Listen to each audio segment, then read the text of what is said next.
और चाबी दें अपनी, आईडी कार्ड और चाबी। हाँ, दुकान की, इन दोनों शटर्स की, उसकी भी इसकी भी। किधर सोते हैं? बेसमेंट में सोते हैं। ऊपर वाला तो लॉक हो सकता है ना? ऊपर तो नहीं सोते ना?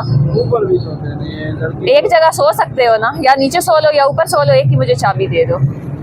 बाकी जो अभी एक्स्ट्रा लाइट्स नीचे ऑन है वो भी बंद करनी है। आईडी कार्ड कौन देगा? जल्दी करें ना, देखें टाइम नहीं है इतना कि मैं एक ही दुकान आज बंद करवाऊं। उसको बंद करो ना।